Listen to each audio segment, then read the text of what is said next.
Vamos a mirar, por favor, Apocalipsis capítulo 3, versículo 14. Si ustedes han traído sus Biblias, yo les animo a que las lean. De pronto yo les esté diciendo alguna cosa que no sea cierta y ustedes ahí puedan ver si sí o no. Sí, no comamos cuento, no comamos entero, ¿cierto? Como dicen por ahí. Sí, miremos la palabra de Dios. ¿Qué dice Apocalipsis capítulo 3 versículo 14? Juntos leámoslo, por favor.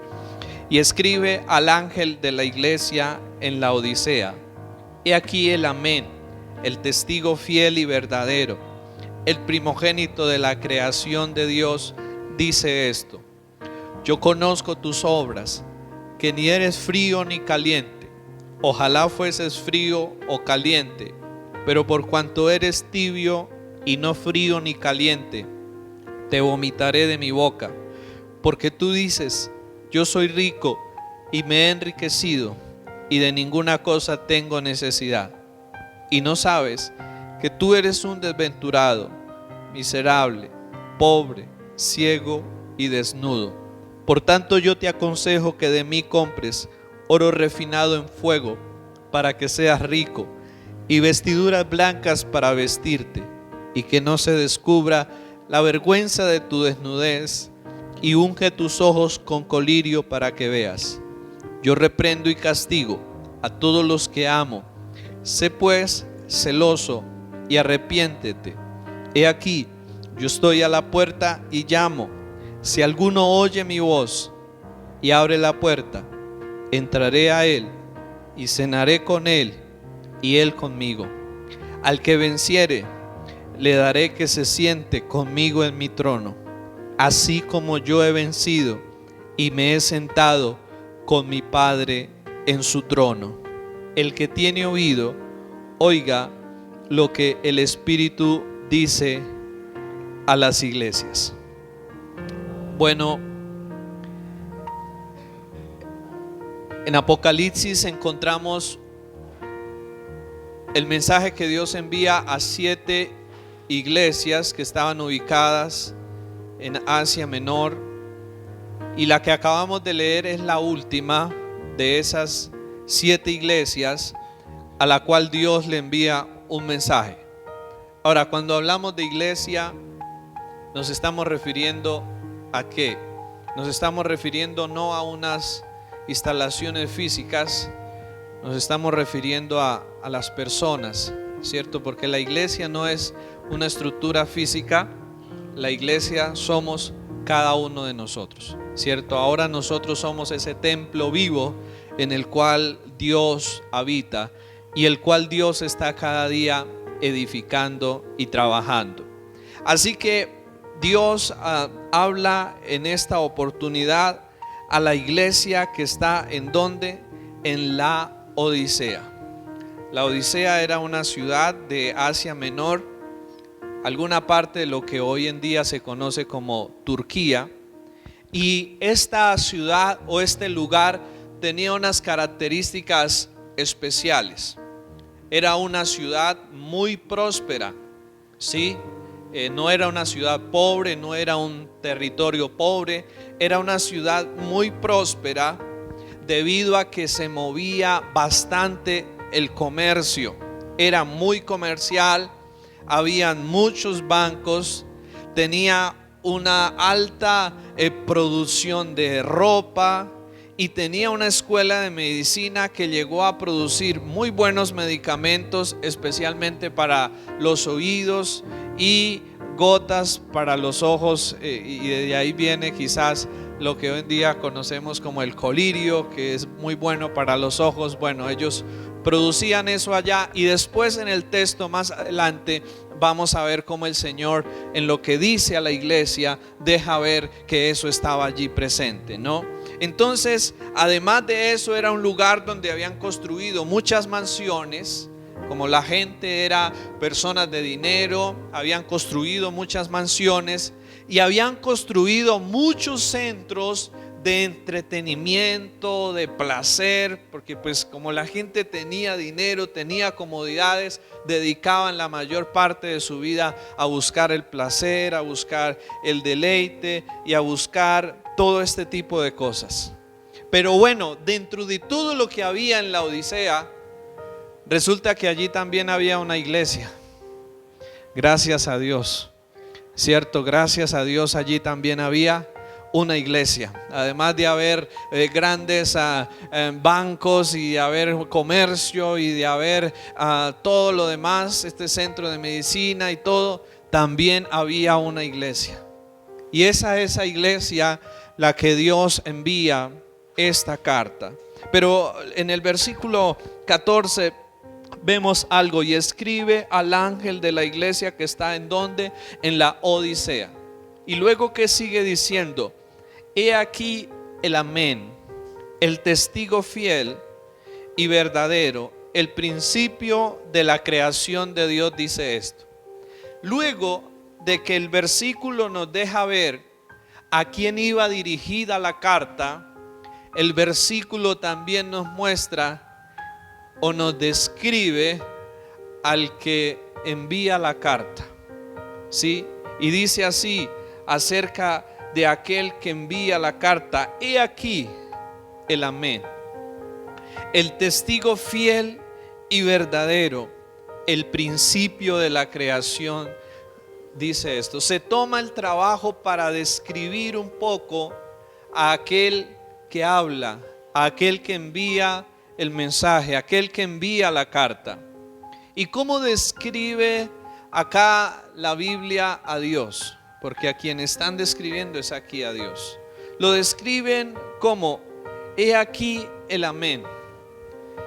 No sé cuántas veces nosotros decimos la palabra amén, ¿cierto? Y es muy común y ya siempre es amén. Ahora, ¿qué significa esa palabra amén? ¿Alguien sabe qué significa esa palabra? Sí. Esa es la palabra sí, así es, así sea, ¿cierto? Y lo que está diciendo acá: he aquí el amén, o en otras palabras está diciendo: he aquí el sí de Dios. Y refiriéndose a quién, a Cristo, porque Cristo es el amén de Dios para nosotros. Cristo es el sí de Dios, porque en Cristo se cumplieron y se cumplen todas las promesas y todos los propósitos de Dios para nosotros. Solamente por medio de Cristo nosotros podemos ver el cumplimiento de las promesas y de los propósitos de Dios para nuestras vidas. Hay un versículo donde nos habla y nos dice, porque en él son sí y amén, por medio de Cristo, para la gloria de Dios, ¿cierto? El amén se está refiriendo a Cristo, el sí de Dios, pero luego sigue diciendo: el testigo fiel y verdadero. Este texto es maravilloso porque este texto nos expresa y nos deja ver que nosotros estamos aquí, estamos de pie cada día por la fidelidad de Dios, no por nuestra fidelidad. Miren, si fuera por nuestra fidelidad a Dios, probablemente hace mucho tiempo ninguno de nosotros estaría con Dios. Solamente estamos aquí hoy buscando a Dios y perseverando en Dios y acercándonos a Dios, no porque eso sea algo propio de nosotros, sino porque Dios nos ha movido y nos ha inquietado por su fidelidad a hacerlo y a que podamos buscarlo, ¿sí? Así que estar aquí y hacer cosas buenas no se trata de nuestra fidelidad, se trata de la fidelidad de Dios para con nuestras vidas. Miren, seamos honestos en algo. ¿Cuántas veces nosotros, en lugar de haber querido hacer ciertas cosas buenas, estábamos queriendo hacer otras? O un ejemplo más práctico y más sencillo: ¿cuántos de nosotros hoy probablemente antes de venir aquí quizás no queríamos ni teníamos muchas ganas de venir, pero bueno, a lo último vinimos, ¿cierto? Porque esa es la realidad de nuestras vidas. Hacemos lo bueno, hacemos lo correcto, no porque eso sea algo propio de nosotros, sino por la pura fidelidad, ayuda y misericordia de Dios sobre nuestras vidas, que no nos deja hacer lo malo. Miren, si Dios no se opusiera a nosotros para hacer lo malo, ¿qué no haríamos y desharíamos nosotros los seres humanos? Alguien en alguna oportunidad, hablando de Hitler, decía: uy, qué hombre tan malo, qué hombre tan terrible. Y ciertamente lo fue. Sin embargo, también es cierto que eso podríamos llegar a ser todos nosotros, o aún mucho peor, si no fuera por la gracia de Dios, que nos impide y nos frena y nos detiene para que no hagamos lo malo. La muestra de ese hombre malo es simplemente alguien que está sin la gracia y sin la misericordia de Dios. Eso es lo que sucede cuando Dios quita la gracia y la misericordia de alguien, que se desenfrena a hacer lo malo y sale realmente lo que hay dentro de cada uno de nosotros. Pero gracias a Dios, que es fiel y que nos ayuda y que nos guarda y que no nos deja desviarnos hacia cosas tan malas que a veces deseamos o quisiéramos hacer. Así que describe al fiel, al testigo, como al testigo fiel y verdadero. Se nos muestra una descripción de que el que escribe o el que envía este mensaje es alguien digno de confianza, ¿cierto? Porque es el sí de Dios, porque es fiel y porque es verdadero. ¿Qué significa esto que es verdadero? Significa que todo lo que Dios habla es verdad, no miente, no se equivoca, ¿cierto? No cambia, no es como nosotros, que un día somos una cosa muchas veces y otro día ya somos otra. Dios permanece siempre siendo el mismo, ayer, hoy y por los siglos de los siglos, ¿cierto? Y luego termina describiendo a Dios, a Cristo, el principio de la creación de Dios. Es decir, en otras palabras, nos está mostrando cómo Cristo fue el que creó todas las cosas, el que hizo todas las cosas, el que es antes de que todo existiera y por quien todo fue creado y fue hecho. Y por lo tanto eso le da la autoridad y le da el derecho a Él de intervenir y de exigir en medio de su creación, en medio de lo que Él ha hecho. Pero ahora vamos a centrarnos en lo que comienza diciendo el versículo 15. Ya hemos visto a quién estaba dirigido esta carta, la descripción de quién habla, de Cristo. Pero ahora vamos a mirar el contenido del mensaje que Dios trae a través de ello. Versículo 15 comienza diciendo: yo conozco tus obras. Vamos a tratar de mirar cada parte de estos versículos para que podamos entender detenidamente lo que Dios nos quiere hablar a través de ello. Yo conozco tus obras. Esto nos deja ver una verdad muy grande, y es que Dios nos conoce. Sí, Dios nos conoce. ¿Cuántos sabemos eso? Dios nos conoce.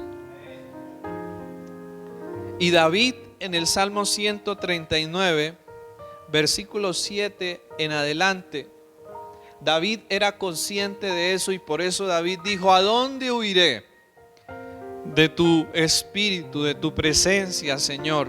Si subiere a los cielos, allí estás tú, ¿cierto? Si me fuere a lo profundo del Seol, allí estás tú. Si me fuere por allí al mar, aún allí estás tú. Y David era consciente de que Dios lo conocía. Y luego David dice, porque aún tus ojos vieron mi embrión cuando estaba allí siendo formado en el vientre de mi madre. Es decir, Dios nos conoce desde ¿dónde? Dios nos conoce desde ahí mismo, desde cuando empezamos a crecer en el vientre de nuestra madre. Desde ahí Dios nos empezó a conocer y hasta el día de hoy Dios ve y Dios conoce nuestras vidas. Ahora, eso pareciera ser por un lado bueno, pero al mismo tiempo, por otro lado, eso es un poco, no sé, como temeroso, ¿no? ¿Por qué? Porque Dios ve tanto lo bueno que hacemos como también lo malo que nosotros hacemos.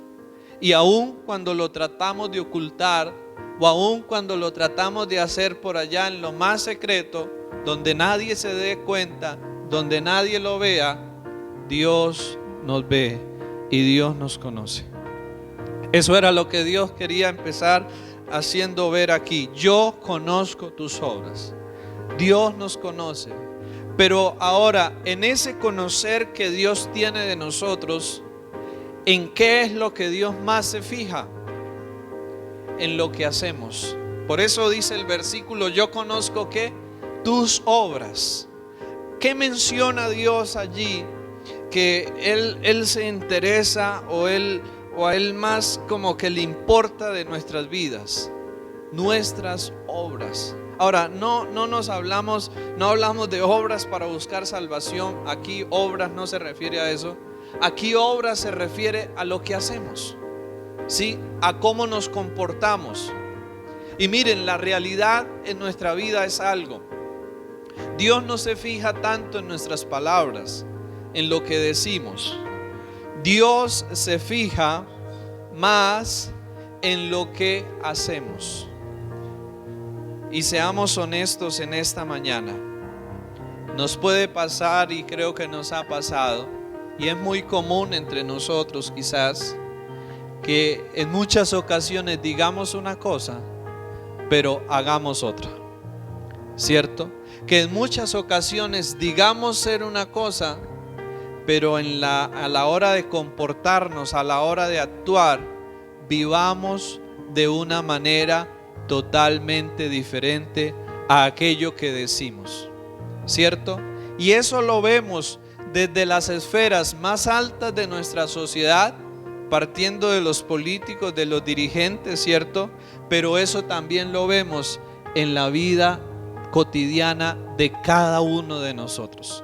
Como muchas veces hablamos muy bien, ¿cierto? Y hablamos y tratamos de convencer a las personas a través de hablar muy bien, de decir, por ejemplo, que somos cristianos consagrados, que Dios es lo más importante para nuestras vidas. Pero ¿qué sucede cuando actuamos? ¿Qué sucede cuando nos comportamos en el diario vivir? ¿Qué pasa ahí en ese momento? Se vive y se actúa de una manera muy diferente a lo que muchas veces decimos. Y uno a las personas, sabemos que uno los puede llegar a convencer con las palabras, ¿cierto? Pero resulta que Dios se fija en ¿qué? No se fija en nuestras palabras solamente. Dios se fija en lo que hacemos. Es decir, que cada uno de nosotros no somos lo que decimos, sino que en realidad somos lo que hacemos. Sí, no somos lo que decimos, somos lo que hacemos. A eso el Señor lo llamó que el árbol se conoce ¿por qué? Por sus frutos. Por eso el Señor se fija acá en los frutos o en las obras o en el comportamiento. Y el Señor habla y dice, yo conozco tus obras. O sea, yo conozco la manera en que tú te comportas. Sí, como les decía anteriormente, es fácil para nosotros hablar muchas veces de una forma bien, pero el reto más grande en la vida es poder cada día actuar en conformidad a lo que hablamos y a lo que decimos muchas veces ser. Pero el Señor se enfoca luego, versículo 15, segunda parte, yo conozco tus obras. ¿Y qué encuentra Dios cuando mira las obras o cuando mira el comportamiento de la iglesia de la Odisea? Que ni eres frío ni caliente. Ojalá fueses frío o caliente.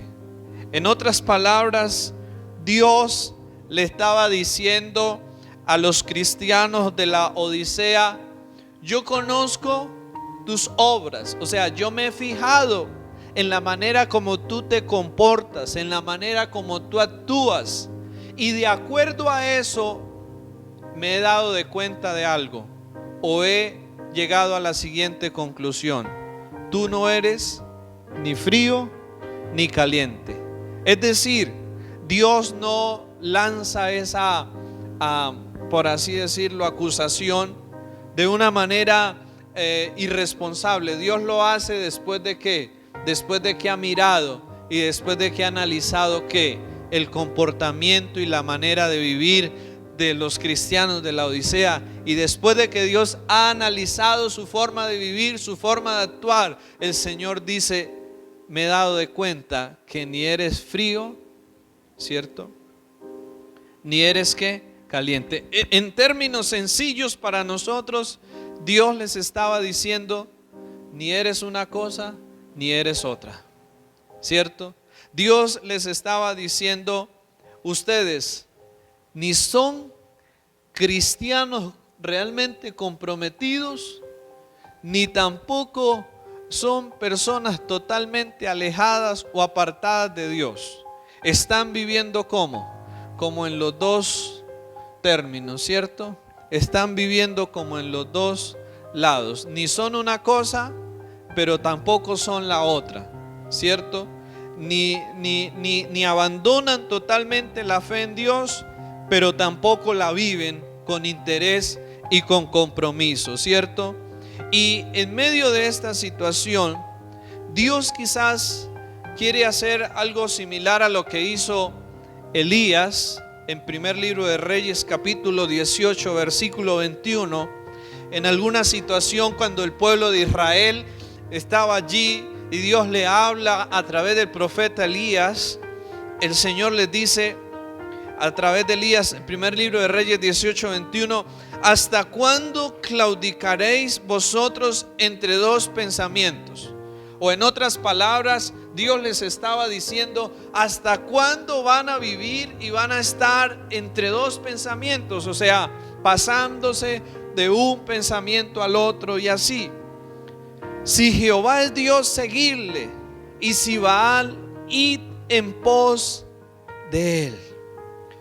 Dios les estaba diciendo que defínanse, ustedes qué son en realidad.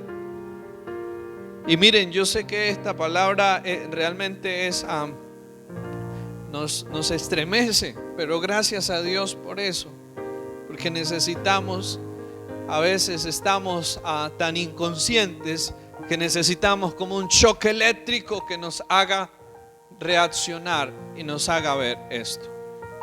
Y resulta que el pueblo, la iglesia allí, cuando el Señor analiza sus obras, su comportamiento, el Señor se da cuenta que ni eran una cosa ni eran la otra. ¿Y qué les dice Dios? Ojalá fueses ¿qué? Frío o caliente. O sea, defínete, ¿sí? Defínete qué es lo que en verdad quieres ser. Mire, yo quiero decirles algo con amor en esta mañana. Muchas veces nos puede pasar que como cristianos, cuando estamos con los cristianos, nos comportamos como cristianos, ¿cierto? Pero cuando estamos en otros ambientes, nos comportamos de otra forma, ¿cierto? Nos comportamos imitando lo malo, haciendo lo malo, ¿sí? Y no quiere decir que no podamos compartir con otros. Claro, podemos compartir con todo el mundo, ¿cierto? Porque debemos ser luz y debemos estar allí para hacer bendición. Pero ¿qué sucede en nuestras vidas cuando estamos con los cristianos? Nos ponemos el traje de cristiano, ¿cierto? y todos bien consagrados al Señor. Pero cuando no estamos con los cristianos, nos quitamos el traje de cristianos y nos ponemos el otro traje y empezamos a desordenarnos y a hacer lo malo delante de Dios. Y volvemos a los cristianos y tenemos dos trajes, uno para cuando estamos con los cristianos y otro para cuando estamos con los no cristianos. Y a eso es que Dios está hablando aquí en este texto. Yo conozco tus obras, que ni eres frío ni caliente, ni eres una cosa ni eres la otra. Ojalá fueses frío o caliente, es decir, ojalá te definieras realmente qué es lo que quieres ser y a quién es que en realidad quieres seguir. Versículo 16. Dios le pone un nombre a este tipo de personas, o Dios le pone un nombre a este tipo de comportamiento más bien. ¿Y cómo nombra Dios este tipo de comportamiento en el versículo 16? Pero por cuanto eres ¿qué? Tibio. ¿Cómo nombra Dios allí este tipo de comportamiento cuando estamos en un lado? Voy a usar una frase, perdónenme la expresión, pero quisiera usarla para darme a entender un poco mejor. Al son que nos toquen, a ese son bailamos, ¿cierto?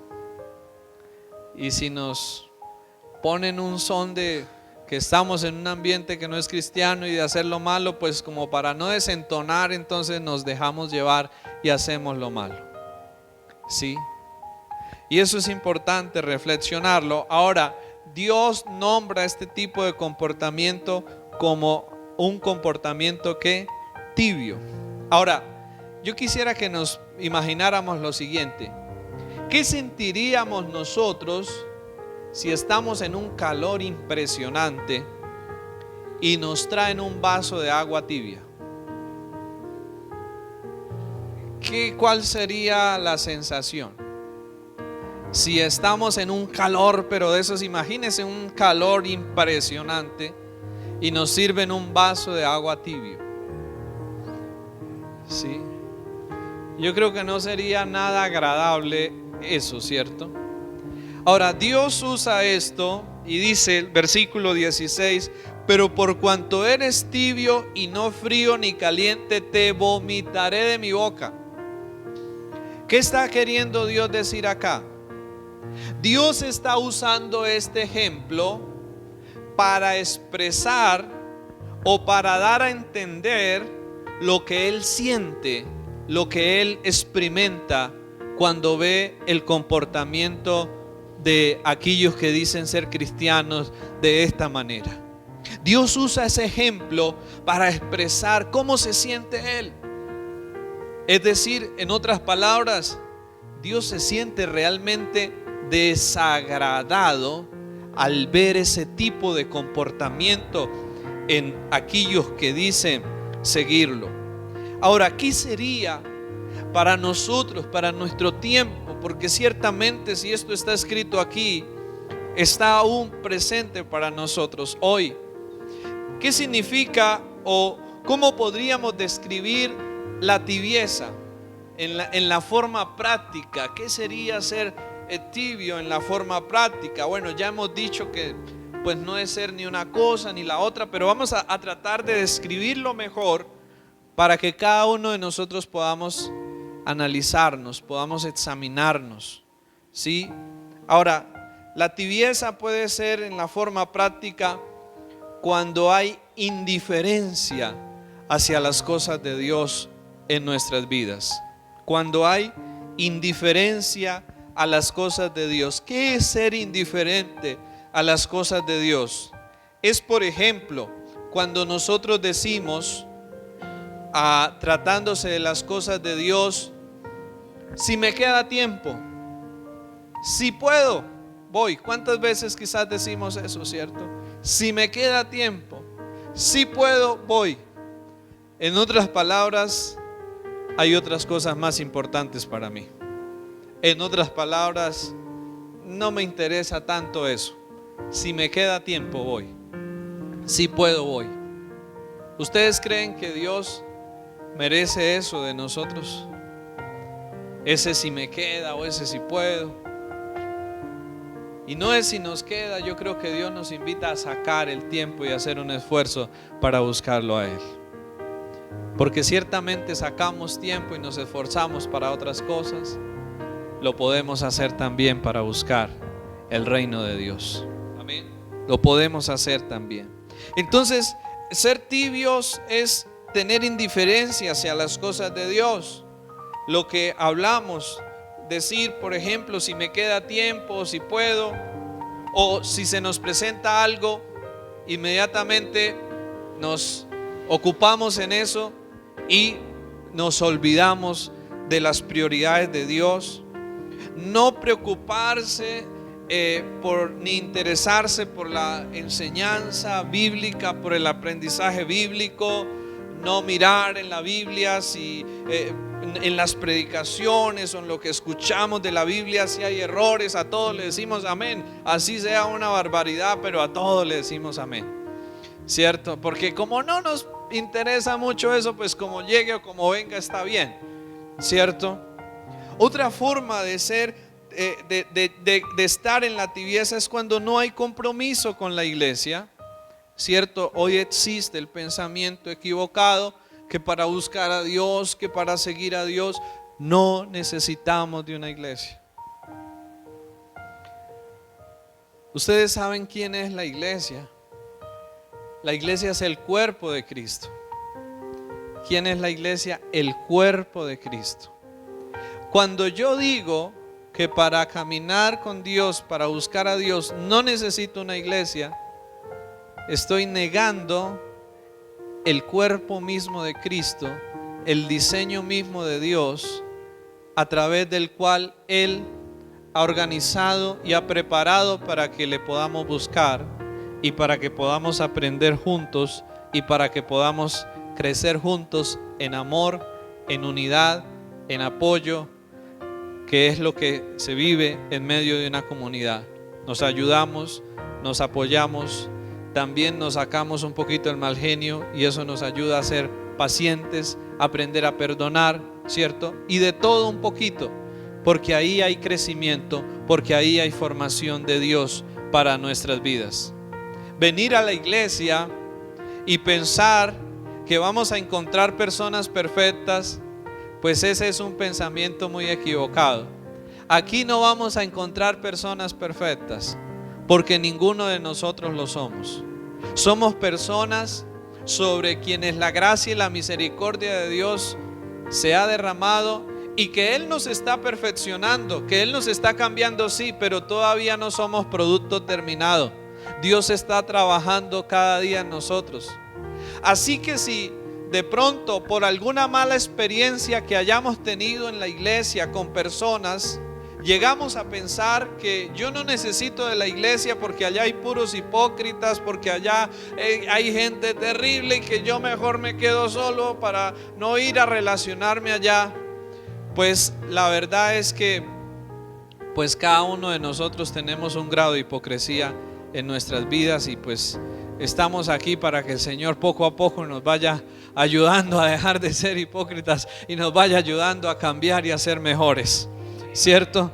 No estamos aquí porque pues ya seamos la gran cosa, no. Estamos aquí precisamente porque éramos los más necesitados y Dios dijo: estos están tan perdidos que necesito ayudarles y necesito hacer algo en la vida de ellos. Y por eso estamos nosotros aquí. No es que Dios haya sacado lo mejor de allá y nos haya traído acá por eso, no. Dice la Biblia: de lo vil, de lo menospreciado del mundo escogió Dios. Y eso somos cada uno de nosotros. ¿Para qué? Para que la alabanza y la gloria sean de Dios y no de nosotros. No tenemos nada para jactarnos en nosotros mismos, sino gloria sea Dios que ha tenido misericordia de nosotros. Pero es importante entender esto. Debemos tener compromiso, involucramiento con la iglesia, ¿cierto? Otra característica de la tibieza es que no hay preocupación o interés por el crecimiento espiritual personal. no hay disposición para servir a Dios. Cuando está con las personas que no son cristianos, pues no se diferencia nada de ellos. Habla las mismas groserías, habla los mismos chistes verdes, actúa de la misma manera deshonesta. Es decir, no hay una diferencia. Está ahí y es como cualquiera de ellos. Esas son cosas que nos ayudan a mirar cuando hay tibieza en nuestras vidas. Versículo 17. Sigamos mirando. ¿Cuál era el problema o por qué estas personas habían caído en la tibieza?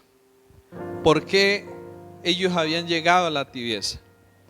El Señor lo describe en el versículo 17 y dice: porque tú dices. Es decir, ellos pensaban y ellos decían: yo soy ¿qué?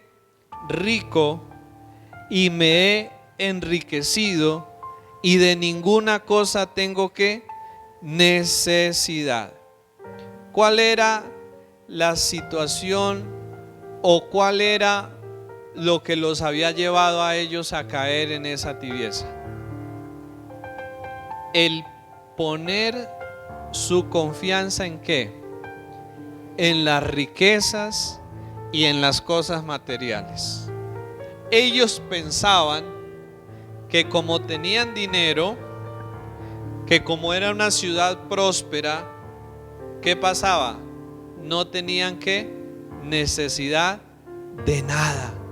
Por lo tanto, pues se relajaban y no hacían ningún esfuerzo por buscar a Dios, porque pensaban que con tener dinero y con tener riquezas ya lo tenían todo o ya lo habían conseguido todo. Y ese pensamiento y esas condiciones de vida los habían llevado a ellos ¿a qué?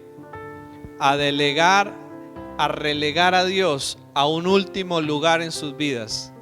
Y probablemente, como estaban tan ocupados haciendo dinero y trabajando en sus empresas, en sus negocios, pues claro, no tenían tiempo para qué. Ya no tenían tiempo para buscar a Dios, ya no tenían tiempo para servir a Dios, ya no tenían tiempo para involucrarse en una comunidad, porque ahora estaban muy ocupados en sus negocios o en otras ocasiones estaban muy ocupados en sus viajes de deleite, de placer y de disfrute.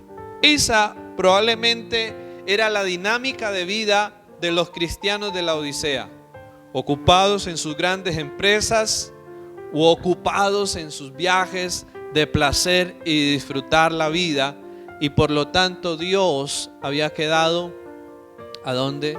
En un último lugar. En un último lugar. ¿Y qué dice el versículo 17? Porque tú dices: yo soy rico y me he enriquecido y de ninguna cosa tengo que necesidad. Pero ¿qué dice Dios luego? Una cosa era la que ellos pensaban, pero ¿qué dice el Señor luego? Y no sabes que tú eres un desventurado, miserable, pobre, ciego y desnudo. Dios usa unas palabras para, en conclusión, hacerles ver que ustedes creen que no tienen necesidad de nada, pero en realidad ustedes son los más necesitados, ¿cierto? Ellos creían que por tener dinero no necesitaban nada, pero Jesús, ¿qué les dice? No, no es así. Ustedes son los más necesitados. En otras palabras, el Señor estaba diciendo: esa riqueza que ustedes consideran que es lo mayor de sus vidas, delante de Dios y en la eternidad, eso no vale nada. Delante de Dios eso no vale nada. En la eternidad eso no vale nada, ¿cierto? Y Dios usa esto, ¿por qué? Porque a ellos sus riquezas les había dado una falsa sensación de seguridad, de pensar que ya lo tenían todo, ¿cierto? Pero luego el Señor les dice: ustedes realmente están pobres o son realmente ¿qué? Pobres. Ellos creían que eran ricos. Dios, ¿qué dice? Ustedes en realidad son ¿qué? Pobres. ¿Por qué razón? Miremos versículo 18. ¿Qué les dice Dios? Por tanto, yo te aconsejo, el consejo de Dios, que de mí que compres oro refinado en fuego, para que seas ¿qué? Rico, y vestiduras blancas para vestirte, y que no se descubra la vergüenza de tu desnudez, y unge tus ojos con colirio para que veas. Dios hace algo maravilloso, y Dios usa tres cosas que eran muy comunes para ellos, que eran muy conocidas para ellos, para hablarles y enseñarles. El oro era muy común para ellos. Las vestiduras también eran muy común para ellos, porque ellos tenían empresas a fabricar ropa. Y el colirio, porque era uno de los medicamentos más conocidos y buenos, por así decirlo, que ellos fabricaban. Y el Señor les habla en esos términos que eran conocidos para ellos, para poderles hacer ver qué era lo que en realidad necesitaban. Y miremos lo que dice el versículo 18. ¿Qué es lo primero que el Señor les dice? Compres de mí que oro refinado en fuego. Oro refinado en fuego. ¿Qué es el oro refinado en fuego? Primero nos habla de un oro que no tiene o que no está contaminado con impurezas, sino que es un oro de alta calidad, porque una de las cosas que hace el fuego, ¿qué es? Purificarlo, ¿cierto? Eliminar las impurezas que hay en el oro. Y lo que Dios estaba tratando de mostrar aquí a ellos es: miren, lo que ustedes necesitan no es ese oro de dinero. Lo que ustedes necesitan en sus vidas es pureza, rectitud, integridad, ¿cierto? Eso es lo que es más valioso delante de Dios, ¿sí? Eso es lo que es más importante para Dios. Pero luego Dios sigue diciendo: ¿y vestiduras qué? Blancas, ¿para qué? Para vestirte. Y esas vestiduras, sin duda alguna, se están refiriendo a Cristo, a vestirnos de Cristo, a actuar como Cristo actuó, en piedad, en santidad, en integridad. Y lo que el Señor les estaba diciendo es: de nada vale, de nada sirve vestirse con una ropa muy bonita, muy elegante, muy cara, cuando debajo de esas vestiduras hay un mal carácter, hay un mal corazón, hay una mala vida. ¿Sí? Eso era lo que el Señor estaba diciéndoles. Mire, de nada les sirve a ustedes ponerse en unos vestidos muy pomposos, muy caros, muy elegantes, cuando debajo de esos vestidos, en sus corazones, en sus mentes y en sus vidas, hay solamente maldad, hay engaño, hay mentira, hay avaricia, hay odio, hay amargura. De nada sirve esa vestidura bonita externa cuando Dios en realidad se interesa más en lo interno que hay en cada uno de nosotros y no en lo externo. Y Dios quiere adornar esa parte interior de nosotros con la vestidura de Cristo, es decir, con la cualidad y con las virtudes de Jesucristo, el Hijo de Dios: humildad, mansedumbre, templanza, nobleza, generosidad, rectitud. Esas son las vestiduras que Dios desea que nosotros busquemos y que nosotros nos podamos poner cada día de nuestras vidas, porque esas vestiduras son las que verdaderamente van a reflejar a Dios, van a reflejar a Cristo a través de nuestra vida. Pero luego dice el verso 18 en su última parte: y unge tus ojos con colirio para que veas. Dios estaba refiriéndose aquí a la necesidad de aprender a discernir entre lo bueno y lo malo. Aprender a ver las cosas como Dios realmente las ve, de la forma correcta.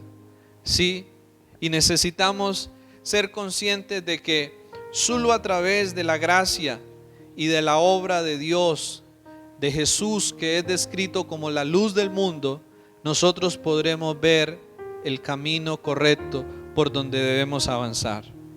Ahora, el versículo 19 dice: yo reprendo y castigo a todos los que amo, sé pues celoso y arrepiéntete.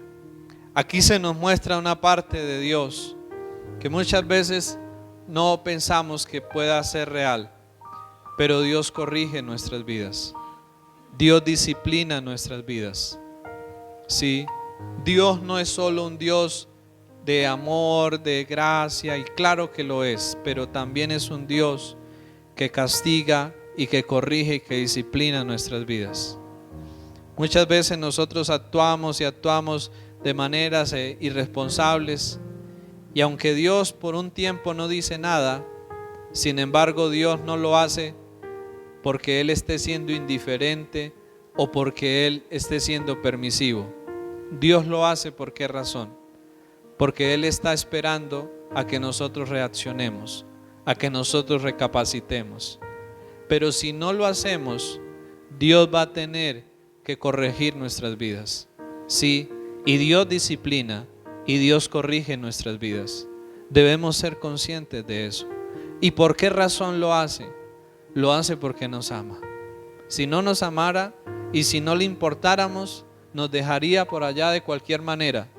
Pero precisamente porque nos ama es que nos corrige. Y parte de esta enseñanza y de esta carta de Dios a la iglesia en la Odisea era una carta de corrección, y que pueda ser hoy de servirnos a nosotros también. ¿Qué sigue diciendo el versículo 20? Verso 19: yo reprendo y castigo a todos los que amo, sé pues celoso y ¿qué? Y arrepiéntete. O sea, Dios está diciendo: mira, toma en serio las cosas mías, no las tomes más de cualquier manera, tómalas en serio. ¿Y qué? Arrepiéntete. ¿Qué significa la palabra arrepentimiento? La palabra arrepentimiento es que si yo voy en esta dirección, que es una dirección equivocada, y Dios me está mostrando que es por allí, ¿qué debo hacer? Debo dar un giro y debo ir en la dirección que Dios me está mostrando que debo ir, ¿cierto? Pero ¿qué dice el verso 20? A mí me parece algo impresionante lo que dice el verso 20. Y aquí, yo estoy a la puerta y llamo. Si alguno oye mi voz y abre la puerta, entraré a él y cenaré con él y él conmigo. Miren, hay algo terrible acá. La iglesia de Jesús había sacado a Jesús, y Jesús estaba ¿dónde? Estaba afuera. Este mensaje muchas veces lo usamos para evangelizar a aquellos que no conocen de Dios, pero este mensaje originalmente no está dirigido para aquellos que no conocen de Dios. Es un mensaje que está dirigido a la iglesia, a los cristianos, que por darle prioridad y que por darle importancia a otras cosas, al final de la vida han terminado sacando a Jesús de sus propias vidas, de sus propias familias y de sus propios corazones. ¿Y qué está haciendo Jesús? A mí me parece impresionante la humildad del Señor, porque aunque Él, siendo Dios y digno de estar en nuestras vidas, a pesar de que lo hemos sacado de nuestras vidas, ¿qué hace Él? Vuelve y toca. ¿Qué haríamos nosotros si nos echaran de una casa? Uno diría: yo para no vuelvo nunca, ¿cierto? Si no me quieren, pues entonces me voy para donde sí realmente me quieran, ¿cierto? Y no volvería uno allá a insistir ni a tocar. Probablemente eso haríamos nosotros, ¿cierto? Pero ¿qué hace Jesús? A pesar de que muchas veces nosotros lo sacamos de nuestra vida, ¿qué hace el Señor? Vuelve nuevamente ¿a qué? A tocar a la puerta de nuestro corazón, a llamarnos y a decirnos: déjame entrar, que quiero cenar contigo, que quiero tener compañerismo, que quiero estar en tu vida. ¿No les parece conmovedor esto que hace el Señor? Él, siendo el ofendido, es el que viene luego ¿a qué? A buscar la forma de arreglar las cosas. En lugar de ser nosotros los que deberíamos correr tras de Él para ir a decirle: Señor, por favor, vuelve a mí. ¿Quién es el que viene? Él. Y la pregunta es: ¿qué vamos a hacer nosotros ante eso? ¿Vamos a seguir siendo indiferentes ante un Dios tan bueno y tan maravilloso? ¿Vamos a seguir dejándole a un lado y vamos a seguir cerrando la puerta para que Él no tenga lugar en nuestras vidas? Mire lo que dice el versículo 20, ¿cierto? He aquí, yo estoy a la puerta y llamo. Si alguno, mire que aquí ya lo está dejando Dios aquí, algo muy personal de cada uno. Si alguno oye mi voz y ¿qué hace? Abre la puerta. Entraré a él y cenaré con él y él conmigo. Versículo 21. ¿Qué dice el Señor acá? Al que venciere, le daré que se siente conmigo en mi trono, así como yo he vencido y me he sentado con mi Padre en su trono. Mire, ¿qué está diciendo el Señor acá? No es fácil. Caminar con Jesús no es fácil, ¿cierto? Y todos aquí lo sabemos. No es fácil caminar con Jesús. Vamos a tener que vencer muchas cosas. Se nos van a presentar muchos obstáculos. Se nos van a presentar muchas dificultades, muchas distracciones. Y por eso el Señor dice: al que venciere, ¿cierto? Porque para poder caminar con Jesús y para poder permanecer con Jesús, vamos a tener que vivir una vida de lucha y de batalla, venciendo el desánimo, venciendo las tentaciones, venciendo las críticas, venciendo diferentes cosas, cantidad de cosas que se nos presentarán en el caminar con Dios, pero que en lugar de desanimarnos o de retroceder por ellas, ¿qué es lo que nos invita a hacer el Señor? A vencerlas, no a que por ellas nos alejemos o nos apartemos, sino que más bien que hagamos, podamos vencer. Así dice el versículo 21: al que venciere, le daré que se siente conmigo en mi trono. Qué recompensa más grande y más maravillosa, ¿no creen ustedes? Sentarnos con el Señor en su trono. ¿Y qué dice luego? Así como yo he vencido y como yo me he sentado con mi Padre en mi trono. Es decir, el Señor está diciendo: miren, yo ya lo logré, yo ya estoy aquí, ahora deben ustedes también hacerlo. Pero ¿saben algo? Eso no es en nuestras fuerzas.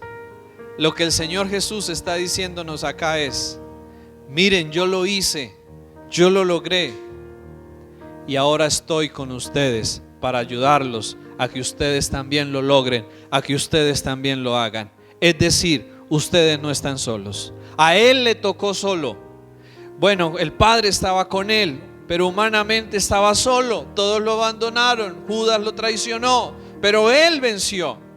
Ahora nosotros, aunque es difícil, aunque es duro, el Señor Jesús está diciendo: yo estoy con ustedes para ayudarlos a que lo puedan lograr. Es decir, no hay excusa ni hay justificación para decir que no se puede. Sí se puede, con la ayuda de Jesús, sí podemos. Amén. Sí se puede con la ayuda del Señor. Y el verso termina diciéndonos: el que tiene oído, oiga lo que el Espíritu dice a las iglesias. El Señor nos ayude y que sobre todo nosotros también nos ayudemos y pongamos de nuestra parte. ¿Sí? Coloquémonos por favor sobre nuestros pies en esta mañana. ¿Y qué tal si oramos y hablamos con Dios acerca de lo que hemos escuchado en este mensaje? Señor, estamos aquí, Padre, ahora para pensar y reflexionar después de haberte escuchado, Señor.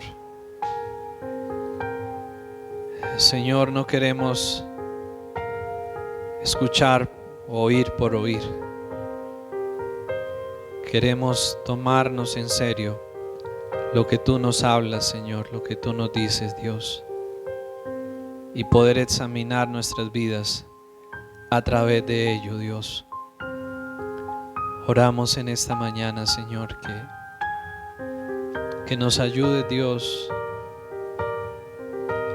a ver si hemos caído en la tibieza, Señor, en no ser ni una cosa ni la otra, Señor, y aún hasta llegar al punto de haberte sacado de nuestras vidas, Señor. Oh Señor Jesús, ayúdanos, Señor, a tener un arrepentimiento verdadero, Señor, en aquello que necesitemos arrepentirnos, Señor. Ayúdanos, por favor, Padre Santo, a no conformarnos ni acomodarnos a un estilo de vida que no te agrada, Señor, a ti, a un estilo de vida que no es el correcto, Señor, que no es aquel para el cual tú nos has salvado y nos has redimido, Señor. Ayúdanos, Señor Jesús, a reconocerte como nuestra mayor necesidad y como nuestra mayor riqueza, Señor, y a buscarte por ello cada día de nuestras vidas, Dios. Señor, ayúdanos a no permitir que las comodidades, que las riquezas, que las bendiciones que muchas veces tú nos has dado, Señor, ahora se conviertan en una excusa para alejarnos de ti, Dios, para apartarnos de ti, Señor. Ayúdanos, Padre, por favor, a no cambiarte por otras cosas, Señor, pasajeras, vanas y temporales, Dios. Señor Jesús, ayúdanos a vencer así como tú has vencido, Señor, y nos has mostrado que sí se puede, Señor. Ayúdanos, por favor, a vencer, Señor, los malos deseos, a vencer, Señor, las ambiciones, la codicia, a vencer, Señor, el conformismo, a vencer, Señor, el amor al dinero, el amor al materialismo, a vencer, Señor, el orgullo, Padre, la autosuficiencia que muchas veces viene a nuestras vidas, Señor. Ayúdanos a vencer todas estas cosas que nos apartan y que nos alejan de ti, Señor. Ayúdanos, Espíritu Santo, a vencer. Te lo pedimos en esta mañana, Señor, en el nombre de Cristo Jesús. Amén y amén.